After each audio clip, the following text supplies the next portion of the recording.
जय हिंद बच्चों। आज की वीडियो में हम बात कर रहे हैं पॉलिटिकल एग्जीक्यूटिव की। और पॉलिटिकल एग्जीक्यूटिव में सबसे पहले जो हमने पढ़ा वो था प्रेसिडेंट। प्रेसिडेंट के बाद हमने क्या पढ़ा था? Prime minister. और उसके बाद हम कर रहे हैं काउंसिल ऑफ मिनिस्टर्स। तो ये तीनों पार्ट है पॉलिटिकल एग्जीक्यूटिव की। कौन कौन से हुए? पहला हुआ प्रेसिडेंट, सेकंड हुआ प्राइम मिनिस्टर और थर्ड हुआ काउंसिल ऑफ मिनिस्टर्स मतलब मंत्री परिषद। राष्ट्रपति, प्रधानमंत्री और मंत्री परिषद, ये तीनों पार्ट है पॉलिटिकल एग्जीक्यूटिव की, राजनीतिक कार्यपालिका के। Under the parliamentary system government adopt in India, ये बता रहे हैं आपको कि भारत में पार्लियामेंट्री सिस्टम को अपनाया गया है। अब पार्लियामेंट्री फॉर्म को किस प्रकार से अपनाया गया है कि पार्लियामेंट्री फॉर्म में जो हेड होते हैं किसी भी कंट्री के, उनके दो टाइप्स होते हैं। कौन कौन से होते हैं? एक तो होता है रियलिस्टिक और एक होता है थ्योरेटिकल। थ्योरेटिकल हेड कौन होता है? सैद्धांतिक हेड, वो होता है प्रेसिडेंट। और अगर हम व्यवहार की बात करते हैं तो पार्लियामेंट्री सिस्टम में व्यवहार में सारी शक्तियां वो प्राइम मिनिस्टर के द्वारा ही यूज की जाती है। और इंडिया में हमने पार्लियामेंट्री सिस्टम को एक्सेप्ट किया है, इसलिए सारी पावर्स किसके पास आ जाती है? प्राइम मिनिस्टर और काउंसिल ऑफ मिनिस्टर मतलब मंत्री परिषद के हाथों में आ जाती है। इस प्रकार से ये दोनों इम्पोर्टेंट यहाँ पर हो जाती है। इसके अलावा हम बात कर रहे हैं कि हमने ये सिस्टम कहाँ से एक्सेप्ट किया है। तो ये काउंसिल ऑफ मिनिस्टर्स वाला सिस्टम है, ये हमने, या पार्लियामेंट्री जो सिस्टम है वो हमने ब्रिटेन से लिया है। आर्टिकल 74 में ये मेंशन किया गया है कि यहाँ पर क्या होगा? एक तो होगी मंत्री परिषद, काउंसिल ऑफ मिनिस्टर्स, जिसका हेड कौन होगा? प्राइम मिनिस्टर या प्रधानमंत्री होगा। इसलिए राष्ट्रपति को ये सलाह और सहायता देने का कार्य करेंगे। राष्ट्रपति को उसके कार्यों में, प्रेसिडेंट को उसके कार्यों में सलाह और सहायता देने के लिए कौन होगा? प्राइम मिनिस्टर और काउंसिल ऑफ मिनिस्टर मतलब मंत्री परिषद होगी। 42 जो अमेंडमेंट किया गया है कॉन्स्टिट्यूशन में, संवैधानिक संशोधन, वो क्या प्रोवाइड करवा रहा है कि राष्ट्रपति को जो भी देंगे सलाह, कौन? काउंसिल ऑफ मिनिस्टर यानी प्रधानमंत्री और मंत्री परिषद। राष्ट्रपति के लिए आवश्यक है, वो इसे मानेगा ही अनिवार्य रूप से। पावर्स ऑफ प्राइम मिनिस्टर्स की बात कर रहे हैं हम कि जो प्रधानमंत्री और इसकी जो मंत्री परिषद है उसकी अधिकार, उसकी शक्तियां कौन कौन सी होती है। तो हम पिछले वीडियो में पढ़ चुके हैं, जितनी भी राष्ट्रपति की शक्तियां हैं, जितनी भी मंत्री परिषद की शक्तियां हैं, राष्ट्रपति की सामान्यकालीन हमने शक्तियां पढ़ी, हमने उसकी इमरजेंसी पावर्स पढ़ी। उस सामान्यकालीन शक्तियों में हमने कौन कौन सी पढ़ी? एग्जीक्यूटिव पावर्स पढ़ी थी, हमने लेजिस्लेचर पावर्स पढ़ी थी, हमने जुडिशरी पावर पढ़ी थी, हमने वहाँ पर फाइनेंशियल पावर्स पढ़ी थी। ये सभी पावर्स जो राष्ट्रपति के पास है, वास्तव में इन सभी पावर्स का यूज किसके द्वारा किया जाता है? वो किया जाता है प्रधानमंत्री और किसके द्वारा? उसकी मंत्री परिषद के द्वारा। इसलिए यहाँ पर अगर हम प्रधानमंत्री के पावर्स की बात कर रहे हैं तो बच्चों आपको ये सारी पावर्स राष्ट्रपति वाली ही लिखनी होगी। आपको वहाँ ऊपर मेंशन करना होगा, क्या करना होगा कि भारत में पार्लियामेंट्री सिस्टम को अपनाया गया है। किसको? संसदात्मक शासन को। और संसदात्मक शासन हमने कहाँ से लिया है?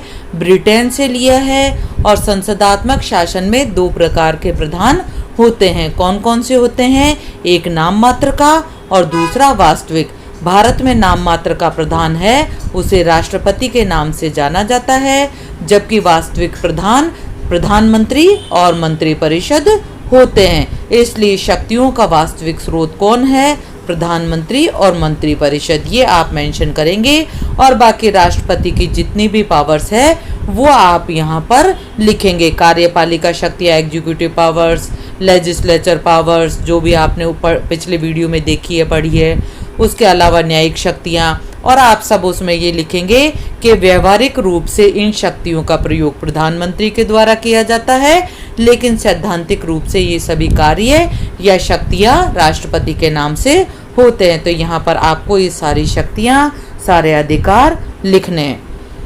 इसके बाद ये है कि ये रिलेशन इसका किस प्रकार से काउंसिल ऑफ मिनिस्टर्स के साथ, मंत्रिपरिषद के साथ प्रधानमंत्री का संबंध कैसा है। प्रधानमंत्री और राष्ट्रपति का संबंध बहुत ज़्यादा इम्पोर्टेंट है, क्योंकि हमें पता है कि जिस भी दल को संसद में बहुमत प्राप्त होगा, लोकसभा प्रथम सदन है और लोअर हाउस निम्न सदन है, इसलिए जिस भी दल को निम्न सदन में बहुमत प्राप्त होगा उस दल की सरकार बनेगी और उस दल की सरकार में से एक व्यक्ति नेता जो चुना जाएगा वो प्रधानमंत्री बनेगा और प्रधानमंत्री फिर अन्य मंत्रियों का चयन करेगा और चयन करने के बाद वो राष्ट्रपति को बताएगा कि मैंने इन व्यक्तियों का चयन मंत्रियों के तौर पर किया है और राष्ट्रपति उस पर हस्ताक्षर कर देता है। तो कुल मिलाकर काउंसिल ऑफ मिनिस्टर्स का प्रधानमंत्री हेड होता है और प्रधानमंत्री जो भी कहता है वो काउंसिल ऑफ मिनिस्टर्स में मान्य होता है। प्रधानमंत्री चाहे जिस व्यक्ति के विभाग बदल सकता है और चाहे जिस व्यक्ति को मंत्री बना सकता है, उसके निर्णय अंतिम होते हैं, वो यहाँ का नेता होता है। सेकंड है कोऑर्डिनेशन ऑफ एडमिनिस्ट्रेशन। जो प्रधानमंत्री होता है, प्राइम मिनिस्टर होता है, वो प्रशासन के जितने भी डिपार्टमेंट है उन सभी में कोऑर्डिनेशन करने का कार्य करता है। जैसे फाइनेंस वाला डिपार्टमेंट है या मान लीजिए डिफेंस वाला है, एजुकेशन डिपार्टमेंट है, कोई रोड डिपार्टमेंट है। अब इन सब में कोऑर्डिनेशन कैसे रहेगा, कम्युनिकेशन किस प्रकार से रहे, तो वो सारे डिपार्टमेंट्स को लेकर चलता है, उनकी मीटिंग्स करता है और जितने भी महत्वपूर्ण डिपार्टमेंट होते हैं वो कैबिनेट में आ जाता है और कैबिनेट की बैठकों की अध्यक्षता किसके द्वारा की जाती है, वो की जाती है प्राइम मिनिस्टर के द्वारा। इन रिलेशन टू प्रेसिडेंट, इसके राष्ट्रपति के साथ किस प्रकार के संबंध होते हैं, तो प्रधानमंत्री और राष्ट्रपति के जो संबंध होते हैं वो बहुत ज़्यादा अच्छे होते हैं, क्योंकि काउंसिल ऑफ मिनिस्टर्स और प्रेसिडेंट के बीच कड़ी के रूप में प्राइम मिनिस्टर कार्य करता है।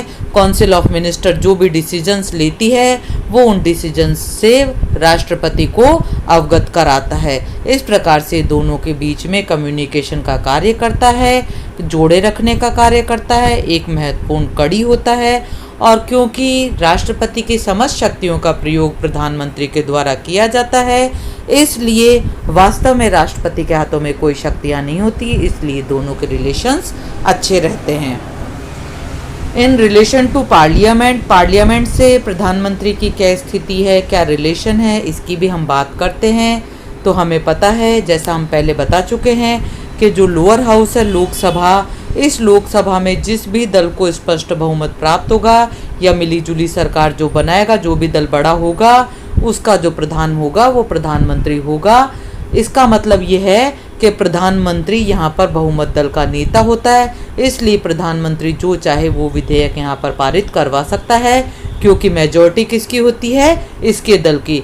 इसलिए जो संसद है उसमें इसके संबंध अच्छे होते हैं, ये अपने कार्य करवा सकता है। एक पार्टी पक्ष में होती है, दूसरी विपक्ष में बैठकर कार्य करती है, आलोचनाएं करने का कार्य करती है, लेकिन डिसीजंस प्रधानमंत्री के ही मान्य होते हैं, क्योंकि बहुमत के कारण ये प्रत्येक विधेयक पर अपनी वोटिंग करवाकर उनको कानून का रूप धारण करवा सकता है। इस प्रकार से पार्लियामेंट के साथ इसके सिस्टम होते हैं। नेक्स्ट है इंटरनेशनल रिलेशंस, वो भी यही कंडक्ट करता है। प्रधानमंत्री है वो विदेशों में यात्राएं करता है, विदेशों में यात्राएं करने के बाद प्रधानमंत्री कई जगहों से, कई देशों से मिलता है। वहाँ के प्रधानमंत्री जो भी राष्ट्राध्यक्ष होता है उनसे बातचीत करके विभिन्न संधियाँ करता है, समझौते करता है, अंतर्राष्ट्रीय क्षेत्र में किस प्रकार से कार्य किया जाएगा उसकी बात करता है और देश का प्रतिनिधित्व करता है। वैसे तो प्रत्येक संधि समझौता राष्ट्रपति के नाम से किए जाते हैं, लेकिन प्रारंभ से ही हम पढ़ रहे हैं कि पार्लियामेंट्री सिस्टम होने के कारण शक्तियां सारी किसके हाथों में होती है, प्रधानमंत्री के हाथों में होती है। इसलिए इंटरनेशनल जो रिलेशंस है वो कंडक्ट करना भी प्रधानमंत्री के ही हाथों में होता है या उसका ही कार्य होता है। इसलिए ये सारे रिलेशंस, उसका संसद में क्या प्रभाव है, उसका मंत्रिपरिषद से क्या रिलेशन है, उसका राष्ट्रपति से क्या है, इंटरनेशनल रिलेशंस भी वही संचालित करता है, ये भी उसकी आप भूमिका लिखेंगे। इसके अलावा राष्ट्रपति के कार्य शक्तियाँ जो आप पढ़ चुके हैं वो सभी आप यहाँ पर लिखेंगे। आज के वीडियो में इतना ही। Thank you. जय हिंद।